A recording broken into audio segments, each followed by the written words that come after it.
Hello, and today we're going to be taking a look at setting up a tremolo bar with a floating bridge with Grover locking tuners, D'Addarios, or Grovers, either one you want. And we are only going to be putting nut sauce here and up in here.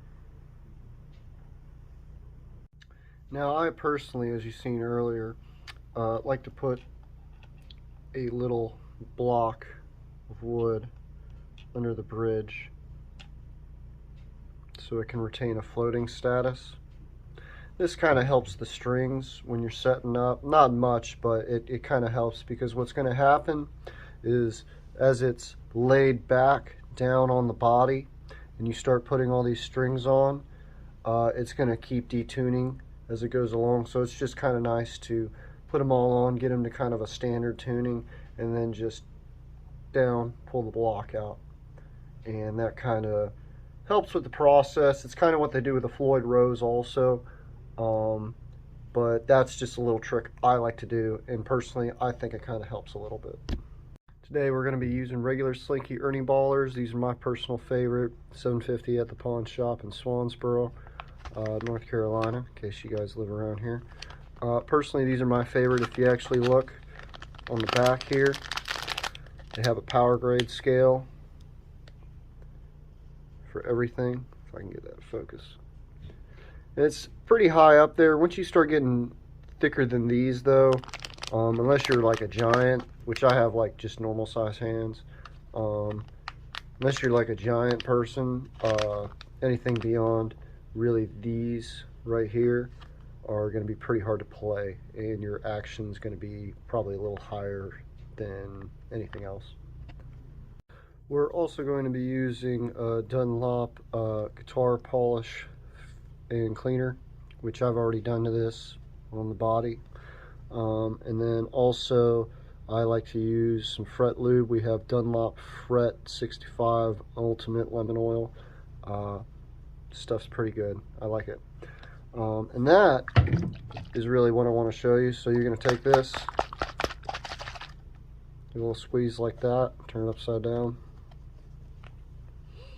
And this actually has a little cotton thing on the top, which I've worn mine out. And so if you do it when you don't have the strings on, you won't wear this out so bad, which is why I prefer to do it whilst the strings are off. Just give it a little squeeze of the bottle. A little squeeze goes a long way. You will see. You can squeeze it as you go along too, but it might simmer out some. You just want to polish that up. I've actually polished this a couple times throughout the week, depending on how saturated the wood stayed. And this is just going to help with your sound. A big thing that this stuff does too is it helps lube up your metal frets, which is very important, because like this guitar, back before I ever knew that you could have something called divots in the frets, which is just wear from metal on metal action from the strings on the frets. It creates imperfections in the notes as you go along, and it can get very expensive to fix that, if not even remove and replace. So I would just recommend using this stuff. Okay, now that we have all the frets lubed up and everything cleaned off, like I said before, we're going to be taking our strings, obviously 46 being the highest and 10 being the lowest, skinniest gauge. So keeping these in proper order, making sure they go on correctly is very important. We've already removed the strings from before. You can either snip them or with the bolt action heads, you just simply loosen them up and then loosen up the bolt, and it should come right out, and then you can slide it out through the saddles. So, and if you don't know how to simply just put a string in, unwind it. We're going to go ahead and, for the convenience of I'm going to show you a little trick with these if yours is wobbly a little later. If you're not familiar with how to stick these in, you'll run through the back side here. See where those holes are? Make sure you get the very top one first and then start going along. And you can always take them and like hold the body up to, say, a light like you see in the reflection there, and you can look and double check, make sure you're putting it in the right hole, just in case you feel like you're in case you are putting it in the wrong hole accidentally over and over.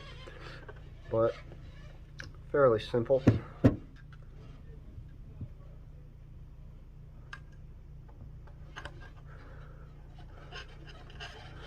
Whoop. A little hard to do this on camera here. Okay. Alright, and I will see y'all in a second. Okay, so we got almost all the strings in, but apparently there's one in there, and this piece here apparently stuck in there. I must have cut out. So a little trick you can do is take a fat string, get it in that hole,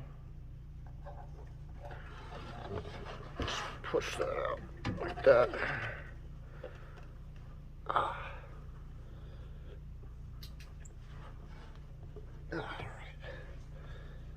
See what I'm talking about?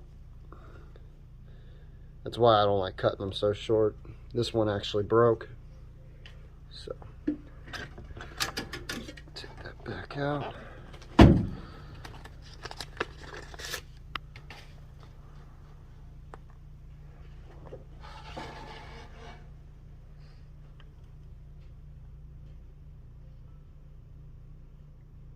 The skinnier they get, the harder they are.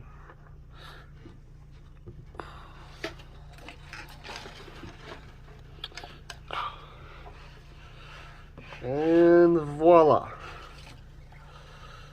they have all the strings. So now with that set up, we're going to let the oil dry for a little bit. I got my fan on high, kind of let it soak into the wood too, because that helps with the sound of the guitar's output, and we will be back shortly. Okay, and we're back. Still pretty saturated on the neck here. I don't know if you can see that shim, but either way, so the next step is we're going to be taking the strings and running them in through the holes here. And you'll see these little silver nipples that you can see as I put my finger right there.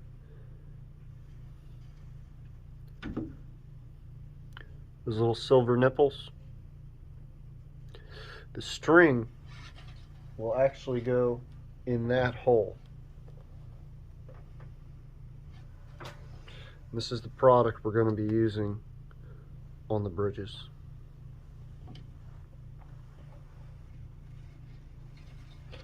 Personally, I like to start with the fattest string.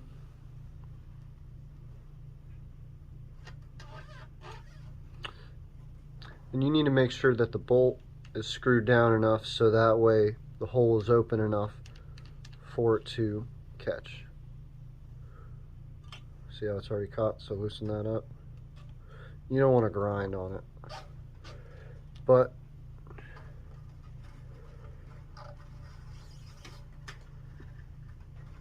get that good and taut.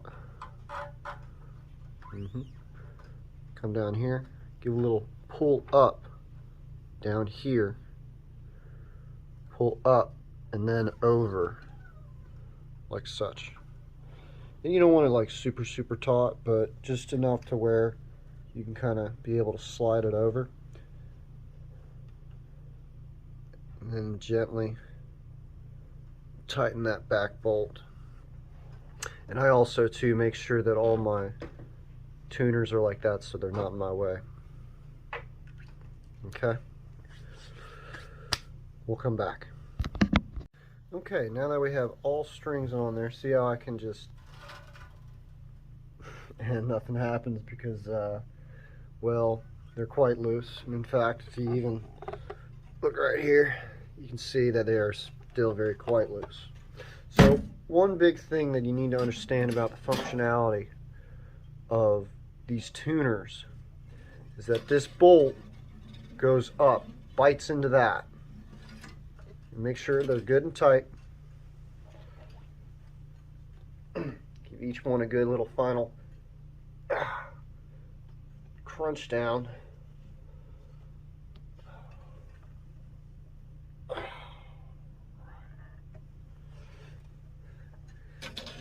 Give each one of those a little good crunch down. You ain't got to go overkill on it, but do it like an oil filter on a car, you know. Good and tight. See, that one's a little... Okay. Okay. So, now we are going to be applying the tune-it with the swab or whatever else. Personally, I also like to use a cotton swab to clean out the two bridges, and it's pretty easy to do, so we're going to get to that in a second. So typically I use a cotton swab to clean out my bridge spots. The reason you want to do this is because this gel is going in here and up top, and it is helping prevent micro friction catch, which causes your strings to come in and out of tune as you play and bend and do all your stuff. It's just speaking on a normal guitar level, not even talking about even a regular or a trem system like this, just a regular guitar we're even talking. Because obviously this trem bar, you're going to be giving it some extreme differences in tensions. And so it's very important to make sure on every guitar that you clean these spots out. And it doesn't have to be the craziest. Just make sure it's good, clean.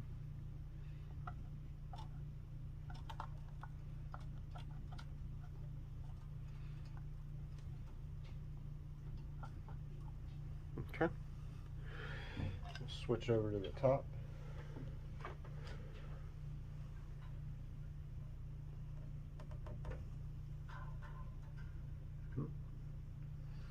Very flimsy still. Oh, that one actually needs some adjustment.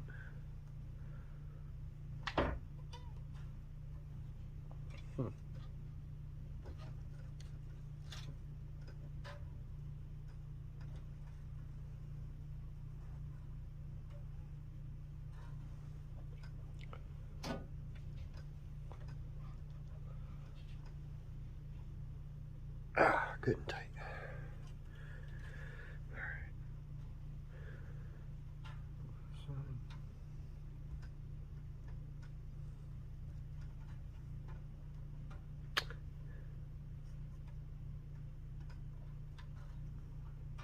And as you can see, these are very, very flimsy.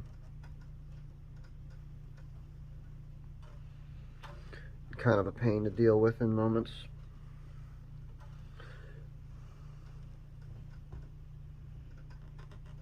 Making sure you're doing all these steps correctly is crucial.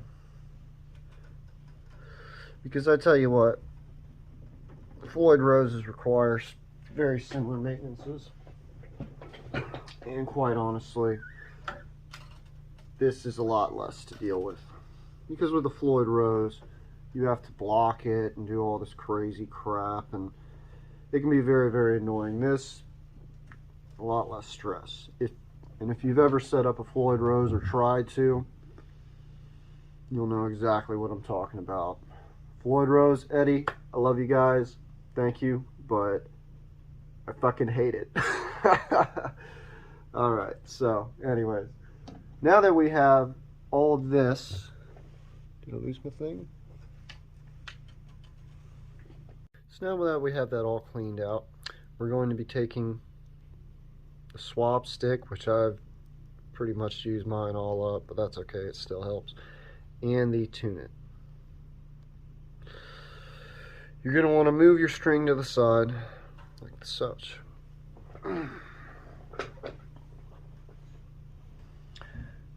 uncapped, obviously.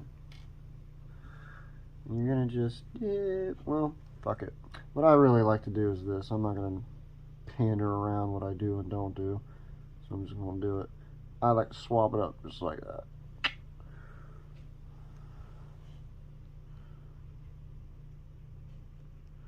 And you just want to get that shit real thick in there, just like that. This is where I can't emphasize how much I support Tune It, because man, these guys, they are very generous with the quantity that they give you, and such. And then I just kind of like smooth it out. But the point is that you got to fill that guy up. Just don't be greedy. Don't be like, there. No, just, dude, gob it up. Get it full. Like, fill it. Like, if you really look, like, that's good and full. That's like slammed full. All right? Because this is the most important part that I've heard people make the mistake of, because they only put just click. And you got to remember, this stuff slips and slides, and so like when you just, it doesn't really stick in there like you think. You have to just put a ton in there. And Tune It makes the money worth it. For $10 they give you 10 times the quantity amount than more than anybody else, and I swear by them, they're the shit. Alright, usually I do each string at the same time too. That way I don't have to mess with moving this part again. And so what you're going to want to do is probably actually even maybe loosen the string up from the bolt ever so gently. Pull it back like that. You're gonna put some more in there. Don't forget that this part arches, so you want to like put some on top and then dip it in there too.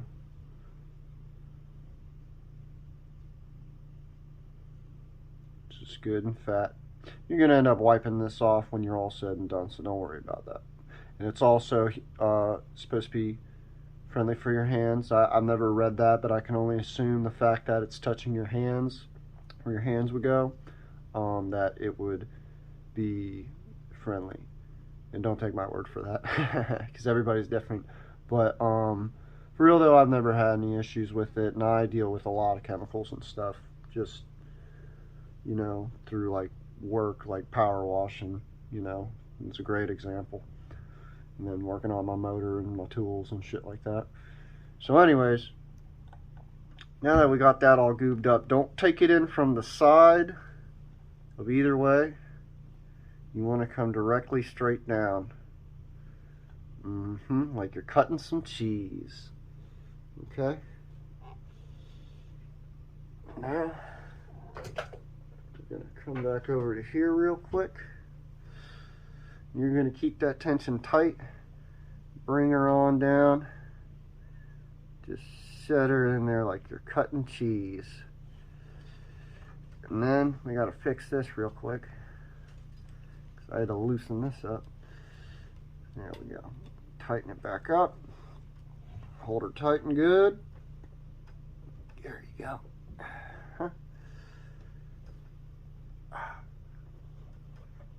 And that's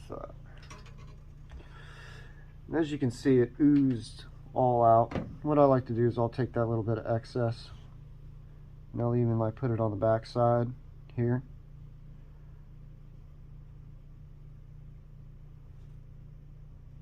Just get it all nice and good.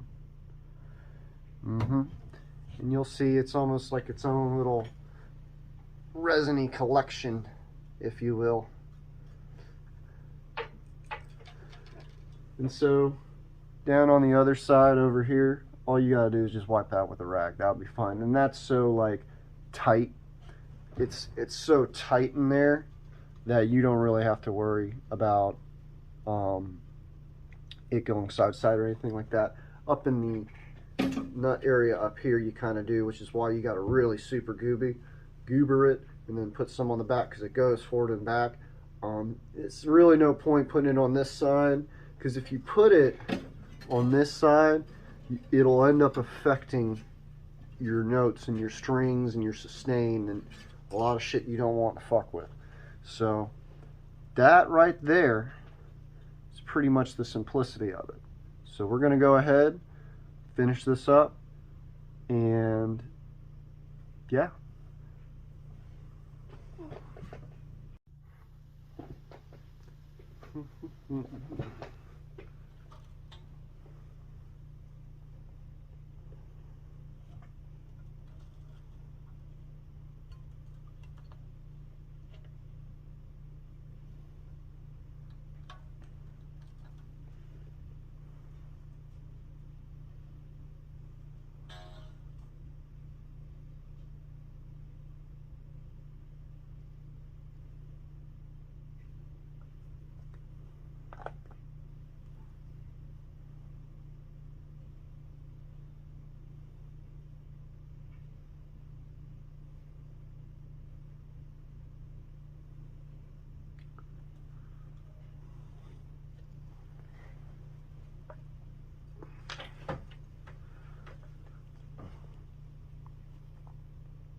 Fuck her.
Alright, now that we have all the tune-it applicated, we're just going to take another clean swab. Just kind of swab it, dab it.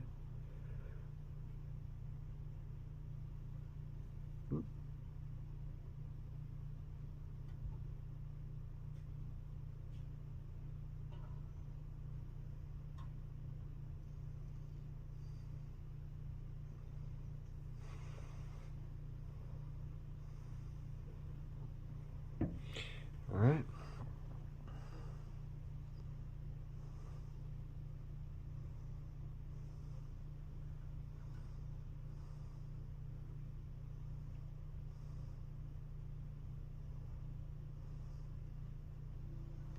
There we have it. And so, as you can see, that's not too complicated. And so, the next step, once again, because you saw me, if you do it right, you won't have to do all those mistakes I made in readjusting and tightening these back bolts. Make sure they're good and tight. And what you do is you just turn these, the Diodarios, and they will do the rest. As far as taking care of your Tom Morello extra hanging strings.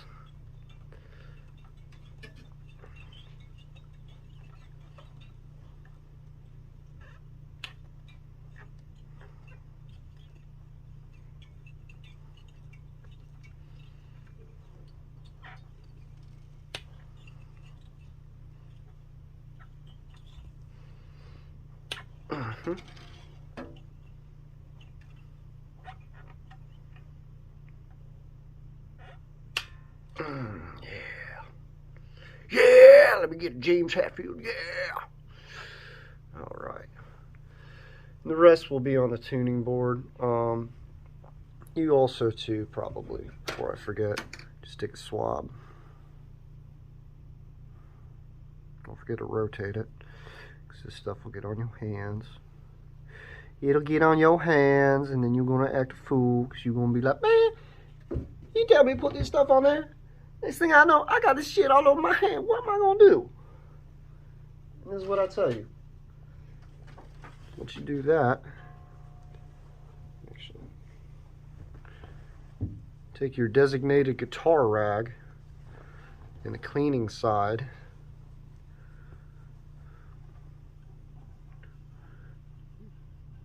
Just give it a little like that.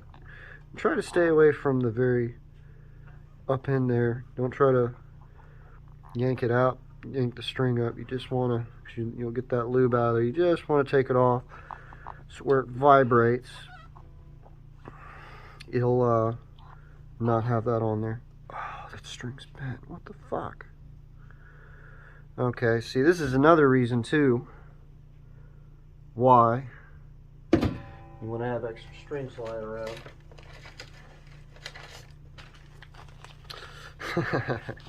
So, let's see. 13 is a B. There we go. Now see, I'm glad I did that because right here,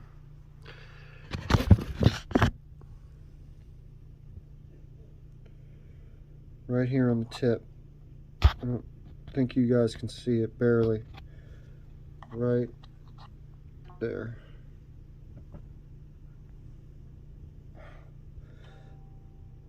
Can you see that little shimmer right there where I'm pointing at in the middle of the tip of my finger? That is actually a bend in the string. And what will happen from that with the trem system is it's going to break right there. So we don't want that. Even though that's a brand new string, homie, don't play that. Saturday Night Live. Alright, so give me a second. I'm going to replace this one.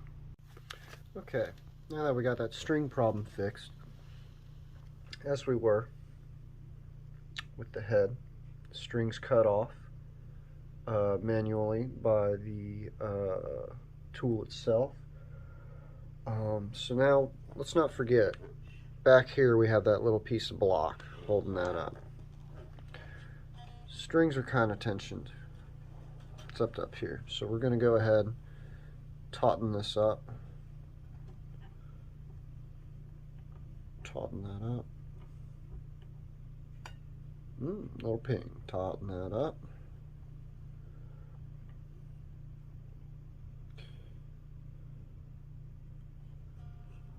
Tauten that up.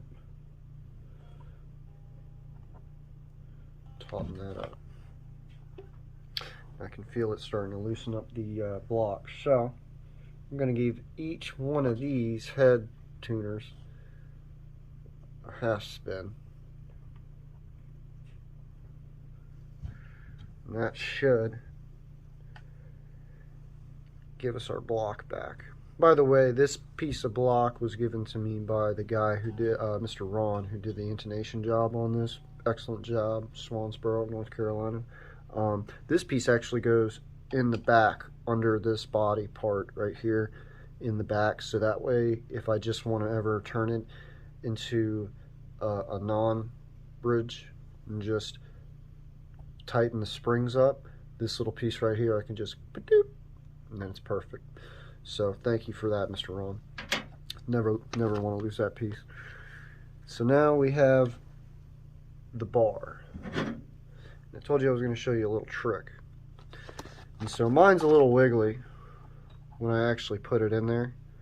Like, see how there's a little wiggle to it before I can actually like move this, which does affect your play. So you can take any piece. I usually just take the tip of the paper, of the strings package. I usually do about 3 folds. And let's remember that little piece of block. I'm going to stick him right here. So that way we don't have to fight too much.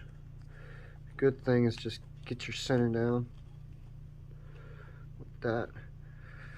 Alright, what you're going to do, you're going to wiggle that bastard like that.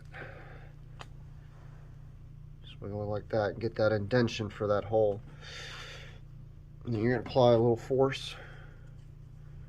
Sometimes it helps.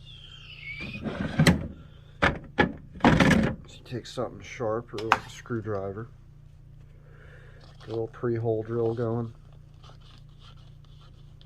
Ooh, there we go. Okay.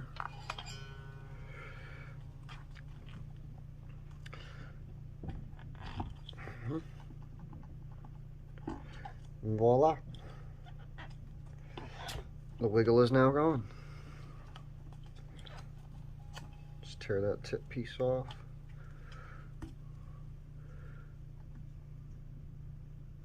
Oh, there you have it. You take your block back out.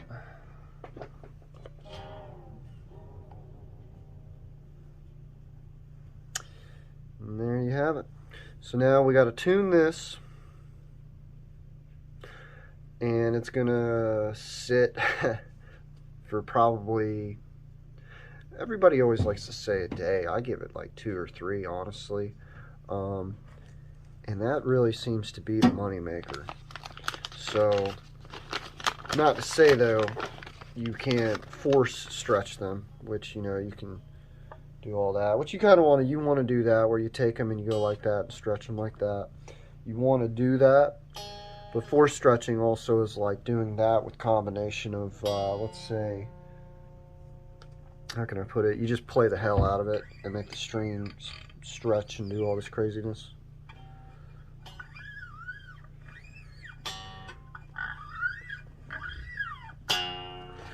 Alright, so I'm going to clean up and I will get with y'all on the next video.